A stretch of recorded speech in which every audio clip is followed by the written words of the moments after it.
Alhamdulillah wassalatu wassalamu ala Rasulillah wa ala alihi wa sahbihi wa man wala. La haula wa la quwwata illa billah. Allahumma salli wa sallim wa barik wa karrim ala Sayyidina Muhammadin al-fatih lima ughliq wal khatim lima sabaq nasiril haq bil haq al-hadi ila siratikal mustaqim. Amma ba'd. Ayuhal akhwan, pada minggu lalu kita sudah membahas tentang yaitu sesuatu yang datang kepada seseorang dalam kondisi hatinya buruk, maka yang akan lahir dari kenikmatan itu adalah keburukan juga. Jelas kan? Ya. Ketika hatinya baik, kenikmatan yang Allah berikan kepada dia dalam kondisi hatinya baik, maka yang akan lahir adalah kebaikan juga. Ya. Jadi apapun yang datang kepada seseorang itu tergantung kondisi hati dia. Jelas. Itu tergantung kondisi hati dia. Kalau hatinya buruk, maka kenikmatan itu pasti melalaikannya dari Allah. Dan kenikmatan itu malah membuatnya semakin jauh dari Allah. Ini sudah sering umumnya kita rasakan. Allah kasih nikmat, kita semakin lalai. Allah kasih anugerah, kita semakin jauh dari Allah. Disebabkan apa? Karena keburukan hati kita. Kalau hati kita baik, hati kita bagus, maka kenikmatan itu malah mendekatkan kita kepada Allah. Allah beri kekayaan, semakin kuat ibadah kita, semakin kuat zikir kita, semakin bagus belajarnya kita. Tapi ketika hati itu buruk, maka Allah berikan kenikmatan, kasih kekayaan, dia semakin jauh dari Allah. Ya. Semuanya tinggal. Yang dulu bagus, datang ke masjid, ibadah di masjid, sholat jamaah, gitu dikasih harta hilang semua. Ya. Hilang semua. Dulu rajin zikir kepada Allah, gitu Allah beri harta, zikir hilang. Dulu tahajud, Masya Allah rutin, gitu Allah beri harta, tahajud hilang. Jelas. Ini sebabnya apa? Karena buruknya hati kita. Yang artinya hati kita belum siap untuk menerima kenikmatan itu. Maka kalau hati belum siap menerima anugerah, maka itu bukan anugerah, musibah. Kalau hati sudah siap, maka kenikmatan itu baru anugerah dari Allah. Kalau dalam posisi kita ini bukan anugerah. Kalau masih banyak penyakit di hati kita, itu bukan anugerah, musibah. Allah berikan kesehatan, kesehatan lalai kepada Allah. Allah beri harta, hartanya melalaikan kepada Allah. Allah kasih jabatan, jabatan melalaikannya dari Allah. Apa kenikmatan yang datang yang Allah berikan malah menjauhkannya dari Allah. Sebabnya apa?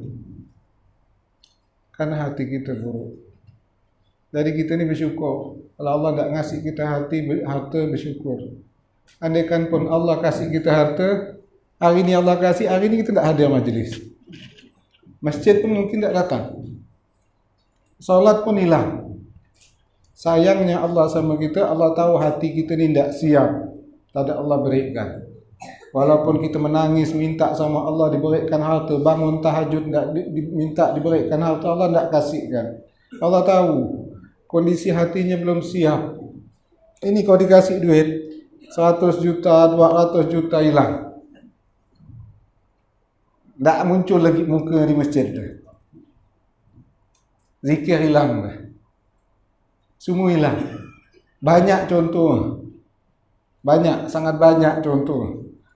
Jarang yang selamat gitu. Allah kasih harta, dia bagus, ibadah semakin bagus, jarang. Karena orang berhati baik ini sudah langka. Jelas saya kawan. Jadi Allah sayang sama kita. Allah tidak kasih itu semua. Biar kita tetap majlis, biar kita tetap sholat, biar kita tetap berzikir kepada Allah. Karena hati kita belum siap. Maka yang paling utama untuk kita lakukan membersihkan hati kita. Maka Al-Imam Ali bin Abu Bakar As-Sakran mengatakan, "A'lam ya akhi, ketahuilah wahai saudaraku, anna du'a bil maghfirah afdalul adiyah." Bahwa doa dengan minta ampun kepada Allah itu paling afdalnya doa. Itu minta ampun kepada Allah. Kenapa? Minta ampun itu untuk membersihkan hati kita. Banyak kekurangan diri kita minta ampun kepada Allah agar Allah membersihkan hati kita. Itu paling afdal. Paling afdalnya untuk pendosa, untuk orang-orang yang hatinya kotor. Amalan apa? Amalan untuk membersihkan hati. Tinggalkan dulu amalan biar kuat, amalan biar murah rezeki, itu tidak ada faedahnya. Andaikan banyak amalan, ada amalan murah rezeki, amalan ini, dan amalan bisa mengendalikan nafsu, maka utamakan amalan untuk mengendalikan nafsu. Itu yang lebih penting. Kalau kita amalkan pun untuk dimurah rezeki, Allah murahkan rezeki, kacau gitu. Bersihkan hati. Jadi kalau hati kita bersih, kita akan merasakan setiap kenikmatan yang Allah berikan. Malah kenikmatan itu membuat kita dekat kepada Allah. Semakin banyak kenikmatan, kita semakin kuat ibadah kita. Semakin banyak kenikmatan, zikir kita tambah kuat. Sampai ada ulama, orang soleh, bersyukur kepada Allah 1 kali makan kurma 1 rakaat, 2 kurma 2 rakaat. Kurma. Ada dia bersyukur dia makan 2 kurma, solat 2 rakaat. 3 kurma 3 rakaat. Itu hati yang bagus. Kalau hati kita hilang masjid hilang. Bersyukur kita sama Allah. Kita bersyukur banyak-banyak sama Allah. Allah masih tempatkan kita tempat baik, dalam keadaan yang baik bersyukur. Jangan kita tergiur dengan orang-orang yang ini Allah memang tidak berikan sama kita karena sayang. Padahal kita tengok dia sudah nyimpang, tapi kita masih tertarik juga. Karena rusaknya hati kita. Jelas. Sekarang kita masuk hikmah yang kedua. Di sini Imam Ibn Athaillah menjelaskan tentang kenapa kita sulit untuk menyambut panggilan Allah. Kita jauh dari Allah, apa sebabnya? Masih berkaitan tentang tipu daya hawa nafsu. Masih pembahasan kita masih dalam keadaan seperti masih dalam pembahasan tipu daya hawa nafsu. Semoga Allah selamatkan kita dari tipu daya hawa nafsu kita. Amin ya rabbal alamin. Ayat baca. Bismillahirrahmanirrahim. Ukhruj min awsafi bashariyatika an kulli wasfin munaqisin li'ubudiyatik litakuna lirida'il haqqi muriban wa min hadratihi qariban. Keluarlah dari sifat basyariyahmu, dari sifat yang menyalahi ubudiyahmu, supaya mudah bagimu untuk menyambut panggilan Allah dan mendekat kepadanya. Jadi saya kasih dulu contoh. Ada orang ini buruk perilakunya, hatinya buruk, sombong. Istilahnya sombong, mau dipuji, mau dihormati. Kira-kira kita mudah tidak mengajak dia kebaikan? Tidak, sulit. Kita ngajak dia kebaikan, ngajak dia yuk jalan, sulit. Kira-kira kita mudah tidak untuk dekat sama dia? Sulit juga.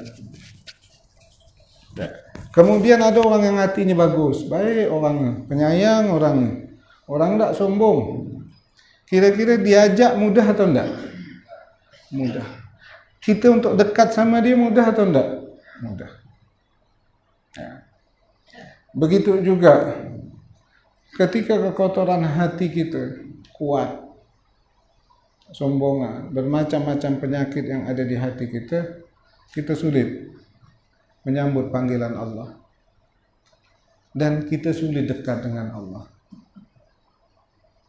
Karena penyakit yang ada di hati kita. Maka di sini Al-Imam Ahmad Ibn Atta'illah rahimahullah, semoga Allah merahmati beliau dan merahmati kita semuanya. Ukhruj, katanya dia, keluarlah engkau min awsafil basyariyati, dari sifat-sifat kemanusiaan. Ya. Sifat-sifat kemanusiaan min kulli wasfin munaqidin li ubudiyah, sifat kemanusiaan yang bertentangan dengan sifat kehambaan. Nanti akan saya jelaskan. Sifat kemanusiaan yang bertentangan dengan sifat kehambaan. Kenapa? Litakuna linida'il haqqi mujiba, agar engkau bisa menyahut panggilan Allah, agar engkau bisa dekat dengan Allah. Nah, sifat-sifat yang bertentangan dengan sifat kehambaan. Ya. Kita kan tahu kita ni hamba Allah, kita ngakui bahwa hamba Allah. Tapi kita tidak memperhatikan seorang hamba itu sebenarnya gimana. Kalau dikatakan itu hamba Allah, saya hamba Allah. Seorang hamba itu semestinya gimana? Ini tidak pernah kita perhatikan. Banyak sifat-sifat yang bertentangan dengan sifat kehambaan, sehingga kita tidak bisa menjadi hamba Allah. Inilah yang menyebabkan kita sulit menerima panggilan Allah. Kita jauh dari Allah. Ya. Maksud hikmah di sini, khalli qalbak anis sifatil madhmumah al-bahimiyah was-sabu'iyah wasyaitaniyah war-rabbaniyah wa halliha bi sifatil ubudiyah yukshaf lakal hijab alladhi fik fatarallahu akbar wa azhar kulli syai'.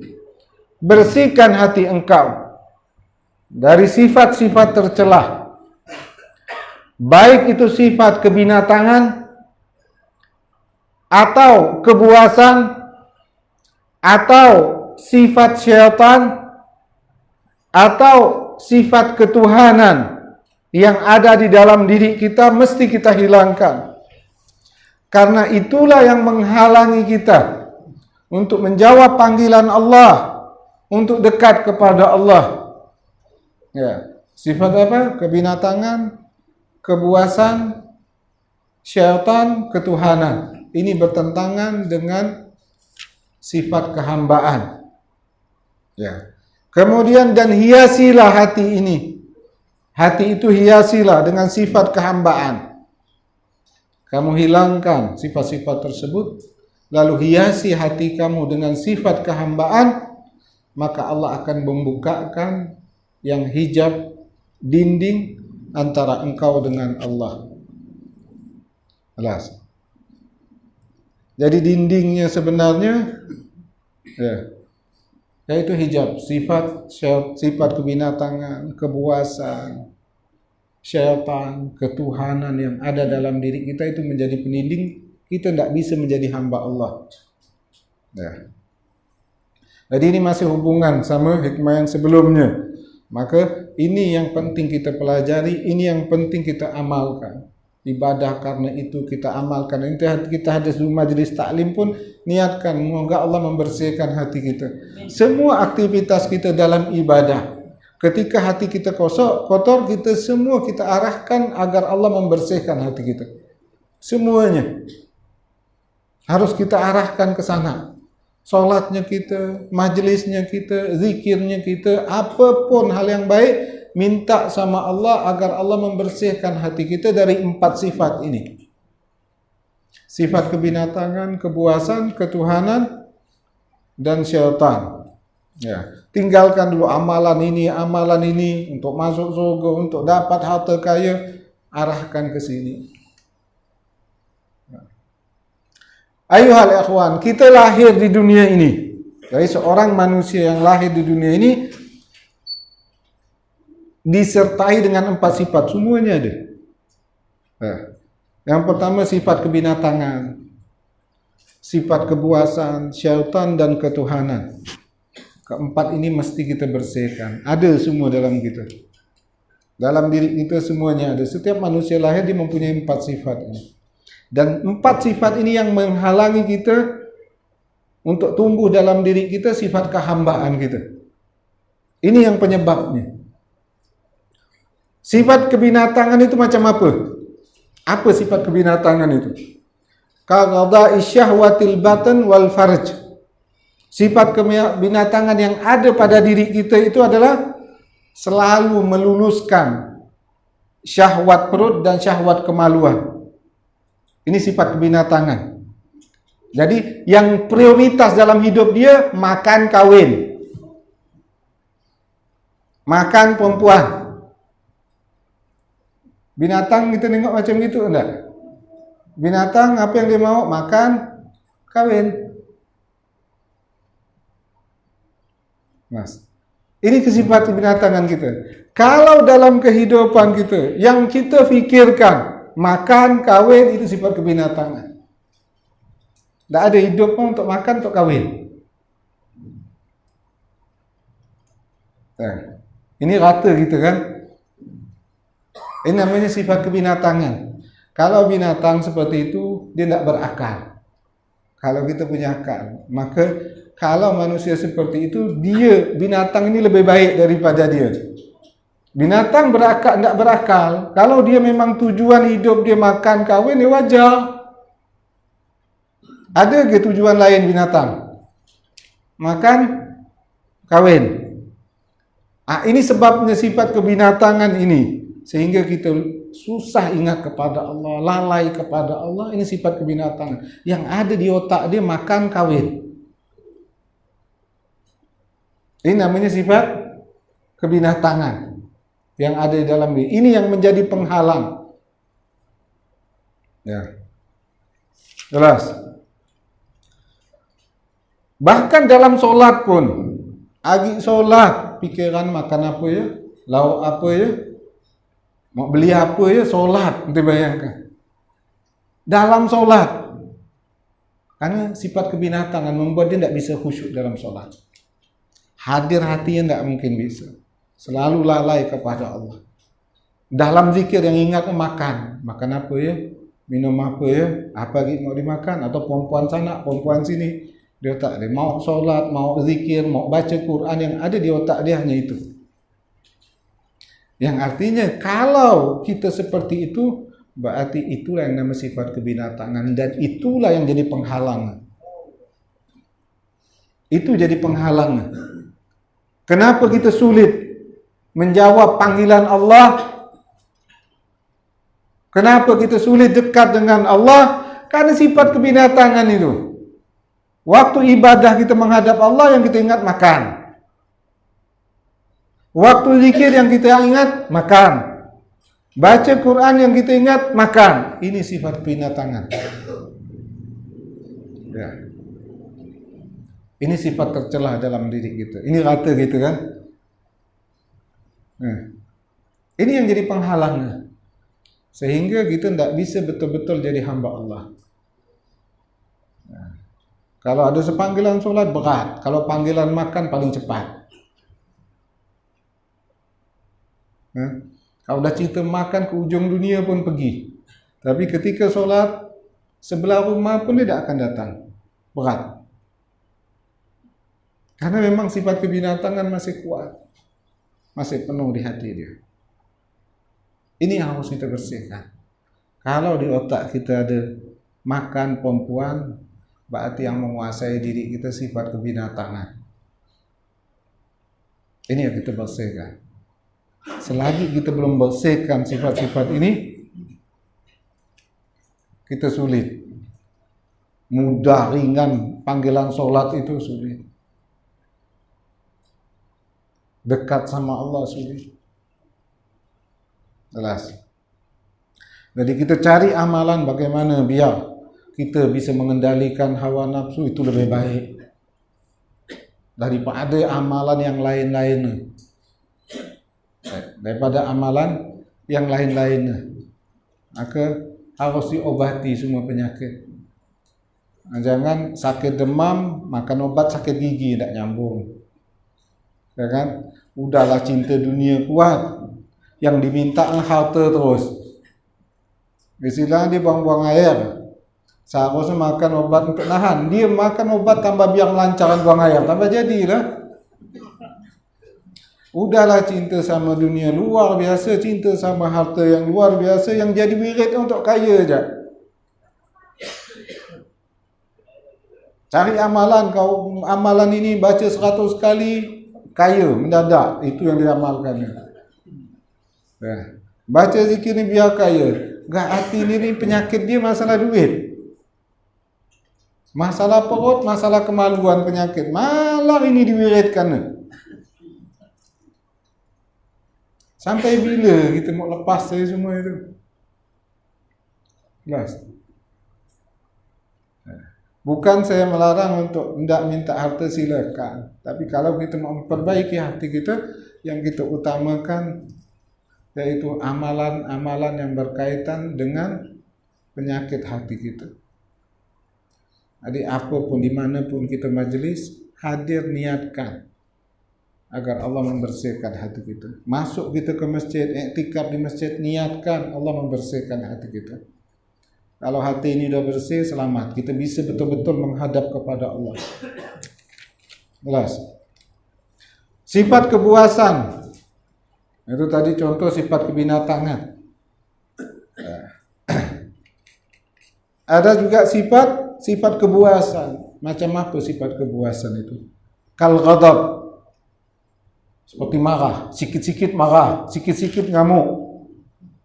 Binatang kalau puas gimana? Menyerang ya kerja. Sikit-sikit marah, sikit-sikit ngamuk, itu sifat kepuasan. Dan orang yang seperti ini terdinding dari Allah. Maka ketika seorang datang kepada Rasulullah, ya Rasulullah, ausini, wasiatkan kepada aku, beri aku wasiat. Kata Nabi, la taghdab, jangan marah. Tambah lagi ya Rasulullah, kata Nabi, la taghdab, jangan marah. Berulang-ulang dia minta sama Nabi hanya satu wasiat, jangan marah. Karena permasalahan orang ini marah. Pemarah orangnya. Maka yang Nabi suruh perbaiki, jangan marah. Karena itu kendala dia, itu yang menghijab dia. Itu penyakit hati dia. Maka diminta wasiat lain tidak diberikan Rasulullah. Ini salah satu contoh. Nabi tidak ngasihkan wasiat.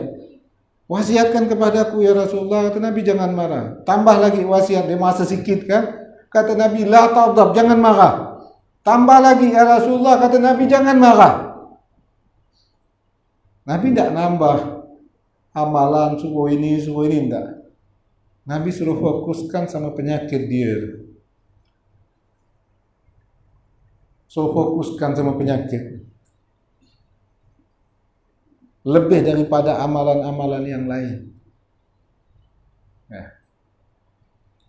Ya, jadi itu sifat kepuasan apa? Kal ghadab, seperti marah. Sikit-sikit marah, sikit-sikit ngamuk. Nah, itu kepuasan. Atau wa'adamir ra'fa war rahmah. Tidak ada belas kasih sama orang. Tidak ada kasih sayang sama makhluk. Tega benar orang. Itu sifat kepuasan. Macam kalau ular menyerang, ular kan binatang buas. Ada kasih sayang ular? Sifat kepuasan seperti itu. Marah, tidak ada kasih sayang, tidak ada belas kasih sama orang. Kata orang kita kan tega. Orangnya tega sekali. Itu penyakit hati, itu yang menghalang.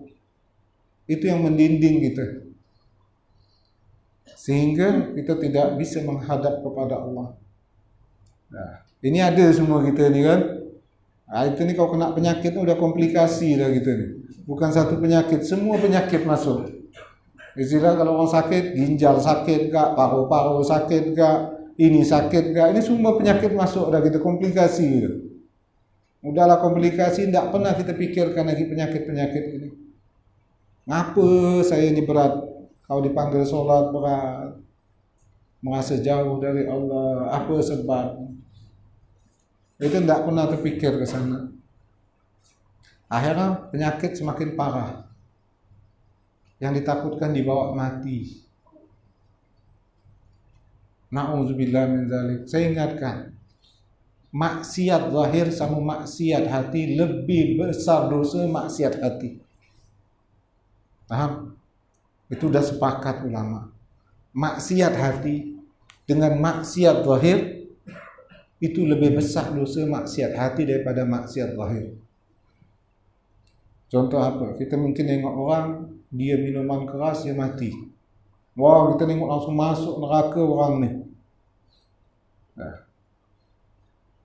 kalau orang mati di waktu mati dalam keadaan sombong, itu lebih besar dosa daripada orang minum ni.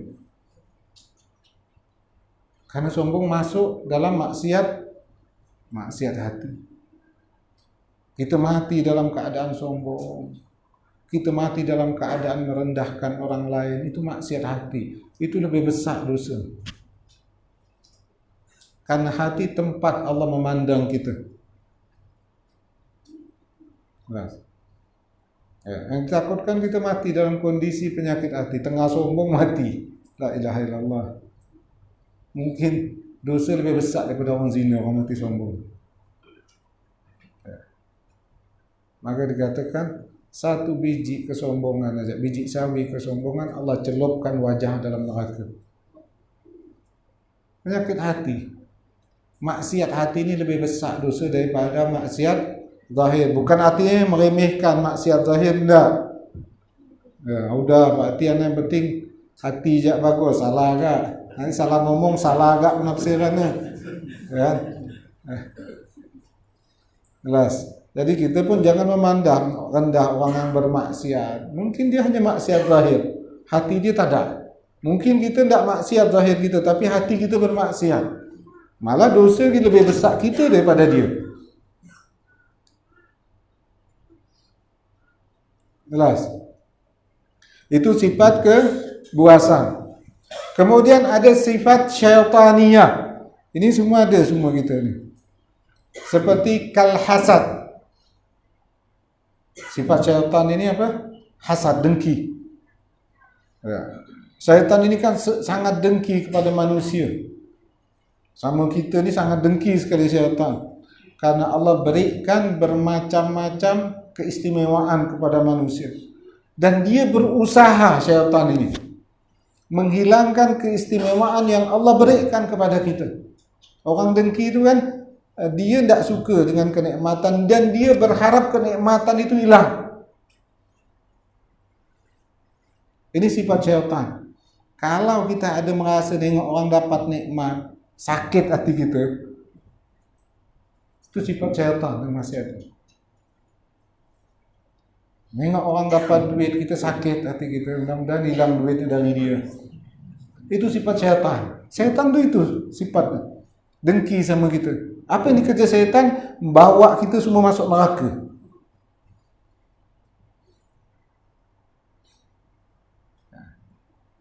Jelas.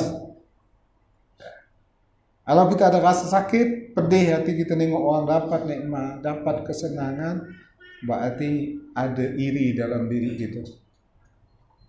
Apalagi kita berharap kenikmatan itu keluar dari dia, lari dari dia, udah itu parah sekali iri. Maka di antaranya bagaimana kalau kita nengok iri sama orang, obatnya pahit. Apa? Gimana obatnya? Kita doakan. Kita nengok dia dapat duit, sakit hati kita, ya Allah, murahkan rezeki dia. Dilawan. Obat ni kan pahit. Kalau tak hilang, kak bangun malam doakan, ya Allah, mudah-mudahan tambah lancar rezeki dia. Padahal sakit hati kita nengok dia dapat duit. Tapi macam itu, obat pahit memang. Kalau kita ikutkan, jadi tambah parah. Dan orang yang iri ini seksa hidup. Dia tidak mau orang dapat nikmat. Mau itu Allah salah ngasih nikmat. Semua nikmat ke dia. Semua nikmat. Nanti dia iri sama satu orang jadi dua, jadi tiga. Semua orang tengok apapun yang Allah beri nikmat dia sakit hati.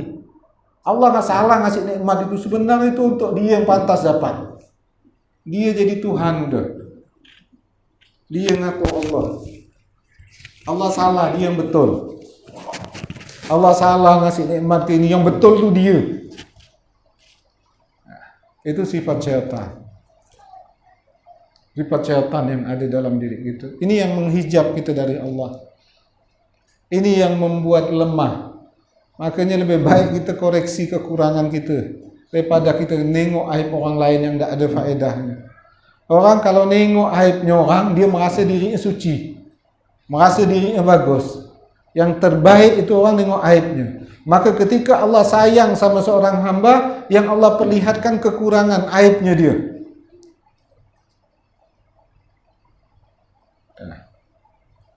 Kemudian yang kedua, sifat syaitaniyah yaitu idmarisu.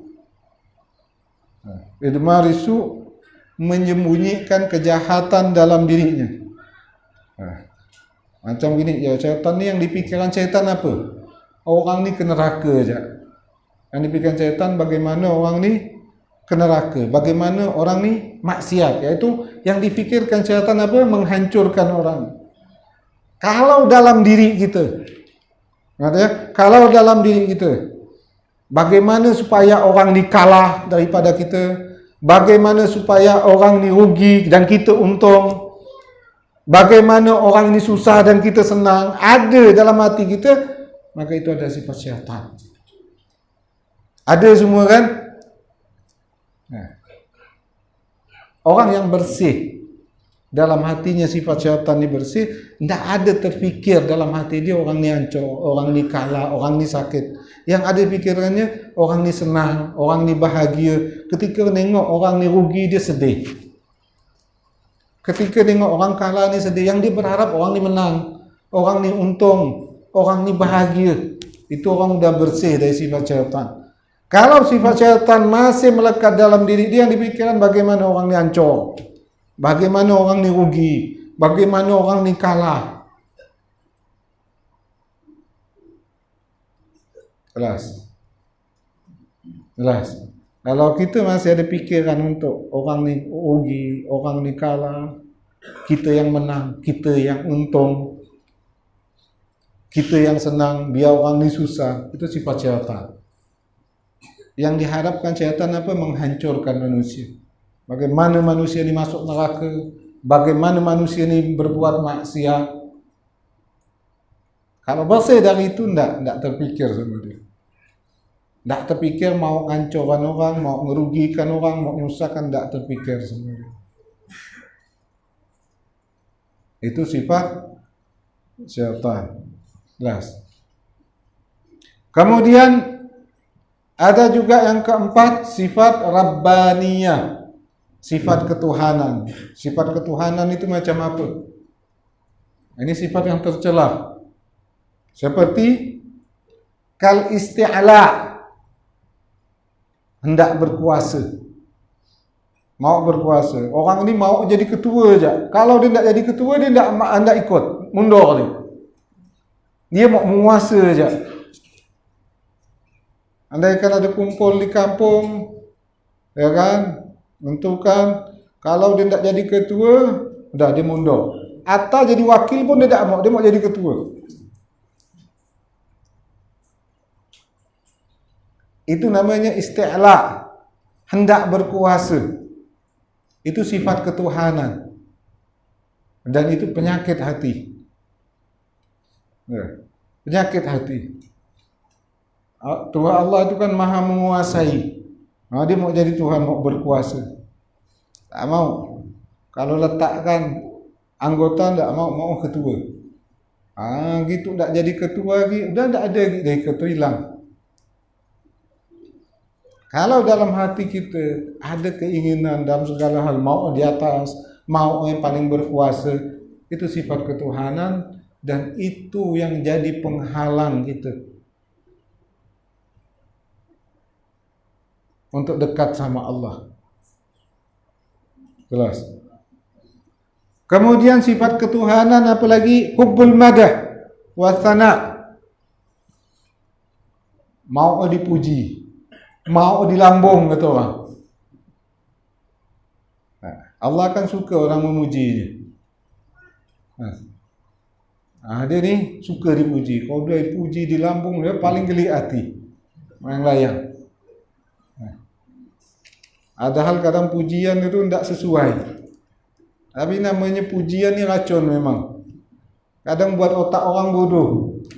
Padahal tahu macam di kulit hitam kata orang putih pula kulit kau ni. Percaya dia.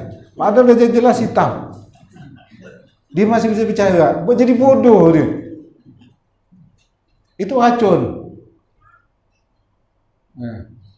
Kadang di badan kurus kata orang gemuk pula badan kau ni. Percaya.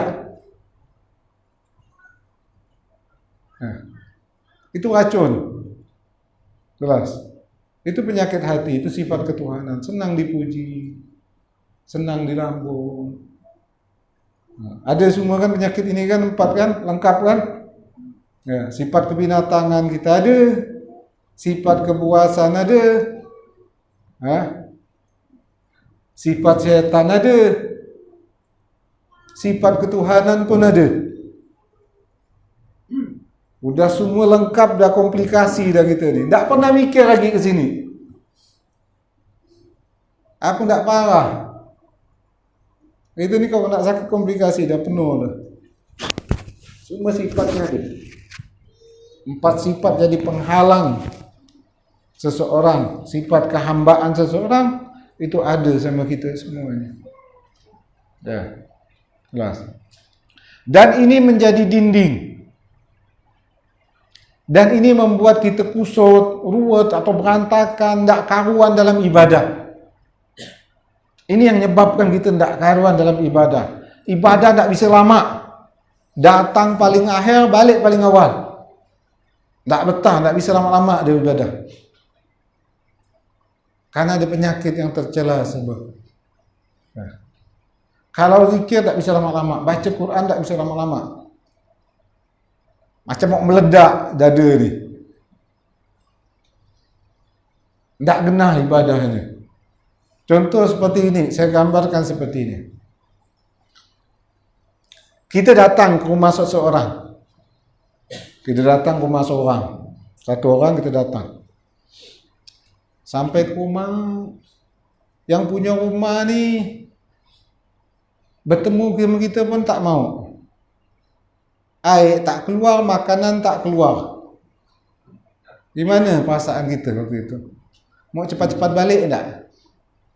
Cepat-cepat, dah risau, tak bisa lama-lama. Yang punya rumah tak mau bertemu. Jelas. Jamuan pun tak ada. Jelas.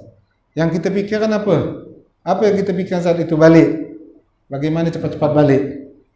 Orang pun tak mau ketemu, makanan, air pun tak ada. Nah, seperti itu juga kita beribadah kepada Allah. Kita datang ke masjid, ya. Allah berpaling sama kita. Istilah contohnya orang tak yang punya rumah tak mau bertemu. Allah berpaling sama kita. Dan kita tak dapat jamuan, tak dapat minum, tak dapat makan. Maka tak betah kita masjid, cepat-cepat balik. Jelas. Bisa dipahami. Tapi kalau kita datang ke rumah orang yang punya rumahnya ramah, datang sama kita, keluar makan ini, keluar air ini, macam-macam, keluar betah kita. Maka orang-orang yang hatinya bersih, Allah tidak berpaling sama dia. Allah hadir. Dan Allah jamu dia. Sehingga dia nyaman sekali solat, senang sama solat. Nyaman sekali zikir, dijamu. Rasa tak mau keluar dari masjid ni. Rasa tak mau berhenti dalam zikir ni. Kenapa? Allah tidak berpaling. Dan dia dapat jamuan. Maka ada satu orang, dia malam pertama, malam kahwin, malam dia kahwin tu dia ke masjid. Baca Quran lupa sampai subuh. Awang nanya, bagus pula tak ke mana-mana. Kan itu kahwin malam ni. Lupa di malam pertama. Saking nyamannya ibadah. Itu orang dapat jamuan. Kalau macam kita tidak dapat jamuan kering, maka tidak betah. Tak betah, tak dijamu. Ibadah tak ikhlas, semua tak ada. Mana betah? Minum tak dapat, makan tak dapat. Baliklah pergi. Tapi kalau orang Allah tidak berpaling sama dia, Allah jamu dia, dia betah. Dia betah. Nyaman dia di masjid. Rasa rumah dia mau pindah ke masjid. Nyaman dia baca Quran, nyaman dia berzikir. Satu orang baca Quran, dia merasakan ketika baca Quran macam benar-benar makan madu. Manis sekali rasa. Nyaman sekali rasa. Maka Nabi ketika azan pun mengatakan kepada Bilal, wahai Bilal, bahagiakan aku dengan suara azanmu. Ini orang-orang yang Allah jamu.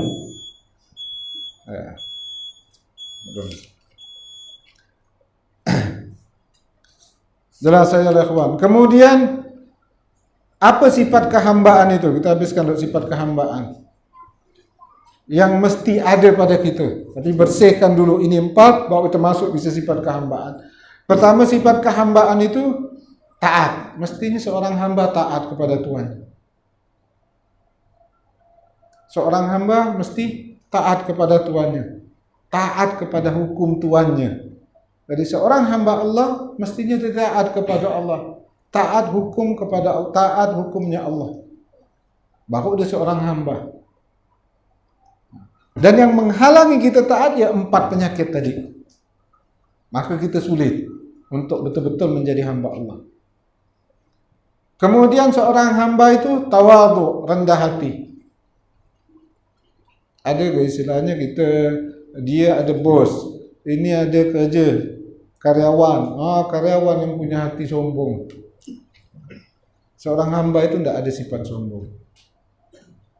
Tetap seorang hamba itu rendah hati. Bahkan kalau dia beramal, ya Allah, ini amal adalah anugerahmu, bukan karena ini, karena taufik, ini karena hidayahmu. Dapat rezeki, ya Allah, ini rezeki bukan karena usaha dia. Rendah hati seorang hamba. Jelas. 4 sifat ini tidak bisa orang masuk tawadhu ini. Ini yang menjadi penghalang 4 sifat tadi. Kemudian seorang hamba ikhlas. Dia benar-benar melakukan untuk Tuhannya. Itu seorang hamba yang betul. Seorang hamba yang betul, dia melakukan memang betul-betul karena Tuhannya. Tuhannya perintahkan, ini karena Tuhannya. Ini seorang hamba yang betul-betul seorang hamba. Dia melakukan karena Tuhannya. Itu orang hamba Allah, dia melakukan benar-benar karena Allah, ikhlas karena Allah. Dan ikhlas tidak bisa kita dapat dengan 4 sifat tersebut. Ya. Jelas. Nah, jadi baca lagi, kita tutup baca dulu ukhruj. Nah. اخرج من أوصاف بشريتك عن كل وصف مميز لعبوديتك لتكون لنداء الحق مجيبا ومن حضرته قريبا. Keluarlah dari sifat basyariahmu. Sifat basyariah, sifat kemanusiaanmu. Terus.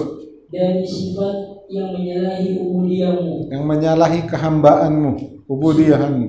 Supaya mudah bagimu untuk menyambut panggilan Allah dan mendekatkan kepadanya. Ya. Yang menyalahi sifat kehambaan tadi 4 sifat. Sifat kebinatangan, kebuasan, syaitan, dan ketuhanan. Ini yang menjadi penghalang untuk tumbuh di dalam diri kita sifat kehambaan.